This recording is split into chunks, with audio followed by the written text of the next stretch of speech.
네, 오늘도 반갑습니다. 모필입니다. 요즘 대부분의 기업들이 마케팅에서 가장 중요하게 여기는 부분이 있어요. 바로 MZ세대를 사로잡는 것입니다. 삼성 또한 MZ세대를 잡기 위해 여러가지 프로모션들을 진행하고 있어요. 수험생 행사, 신학기 행사 등등 정말 다양하게 노력하고 있습니다. 몇 년 전부터 대부분의 젊은 층들은 아이폰을 많이 사용한다라는 이야기가 기사나 인터넷에서 심심치 않게 보이고 있죠. 저희 사무실 직원들도 정말 거짓말 안 하고 한두 명 제외하고는 전부 다 아이폰을 사용할 정도로 젊은 세대들이 아이폰을 많이 쓰고 있습니다. 그래서 삼성이 내놓은 게 폴더블 시리즈, 그 중에서도 플립이에요. MZ세대들이 좋아하고 작고 아기자기한 디자인과 일명 퐁꾸라고 불리는 커스텀이 가능하죠. 요즘은 커피도 자신의 입맛대로 커스텀 가능하고 케이크 디자인, 심지어는 자동차, 유모차도 자기 스타일대로 커스텀이 가능하다고 합니다. 실제로 폴더블 출시 이후 젊은 세대들에게 반응이 좋았고 다양한 브랜드들과 콜라보를 진행해 MZ세대에게 갤럭시에 대한 이미지를 바꾸는데 성공하였습니다. 과연 올해 여름 출시될 폴더블 5는 어떤 모습으로 나오게 될까요? 첫 번째로 플립 5의 외관 유출 소식입니다. 여러분들은 혹시 오포 파인드 N2라는 제품을 아시나요? 오포 파인드 N2는 중국 회사인 오포의 폴더블 폰입니다. 보시다시피 대놓고 삼성의 폴더블 시리즈를 저격하고 나온 모델이죠. 실제로 삼성의 플립 4보다 더 큰 배터리 용량과 더 큰 외부 디스플레이를 탑재하여 출시하였습니다. 하지만 지난 2월 20일 아이스 유니버스가 업로드한 트윗에 따르면 이번 플립 5의 외부 디스플레이가 오포 파인드 N2보다 크게 출시될 것이라고 합니다. 전작인 플립 4와 비교해봐도 확실히 디스플레이가 확 커진 것이 체감이 되죠. 지난 2월 22일 플립 5 관련 트윗을 하나 더 올렸어요. 플립 5의 외관이 접었을 때 정사각형 모양으로 변경이 된다는 소식입니다. 아이스 유니버스가 올린 사진은 모델링이나 사진이 아닌 도형과 비슷한 이미지라 애매하기는 하지만 저 도형대로 모양이 나온다면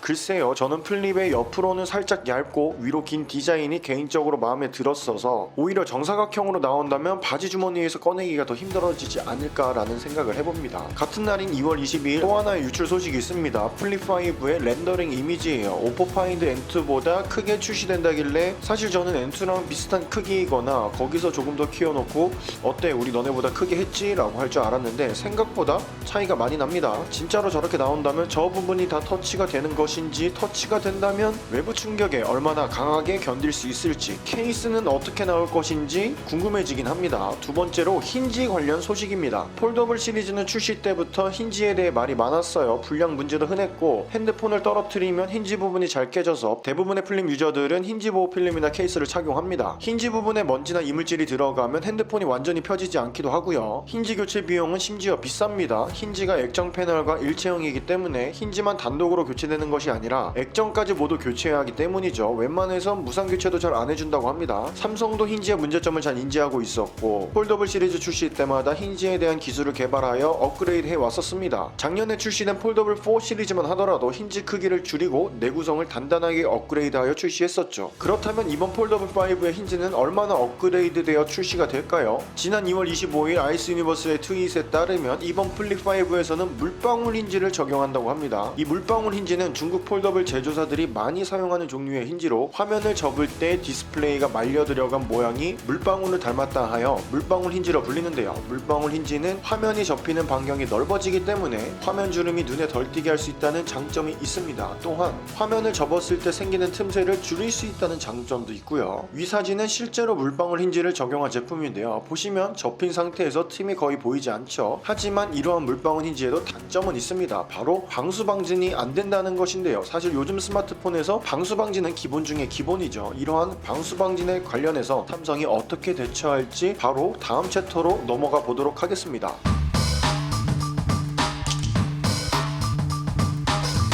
방금 전에 물방울 힌지는 방수가 안 된다는 치명적인 단점이 있다고 말씀드렸죠. 역시 삼성은 삼성입니다. 물방울 힌지에 IX8 방수 기능을 탑재할 수 있는 기술을 개발을 했다고 해요. 역시 삼성이죠. 물방울 힌지를 적용 못하고 있던 이유가 방수 기능을 탑재하지 못해서였는데 이번 폴더블 5에서는 물방울 힌지에 방수 기능 탑재 기술까지 성공해서 나온다고 하니 구매를 안 할 이유가 없을 것 같아요. 여러분들의 생각은 어떠신가요? 자, 이렇게 오늘은 삼성의 갤럭시 폴드 5와 플립 5에 관련된 소식을 다뤄보았습니다. 지금 공개된 정도가 이 정도인데 출시 때에는 얼마나 더 좋은 기능들을 탑재해서 나올지 벌써부터 기대가 됩니다. 삼성의 갤럭시 폴드5와 플립5의 새로운 소식부터 국내 사전 예약 정보와 누구보다 빠르고 싼 가격으로 구매하고 싶으시다면 지금 바로 더보기란 혹은 고정 댓글의 링크를 통해 갤럭시 폴드5와 플립5의 사전 예약 알림을 신청해주세요. 오늘 영상이 도움이 되셨다면 구독과 좋아요 부탁드리면서 영상 마치겠습니다. 모피디였습니다. 안녕.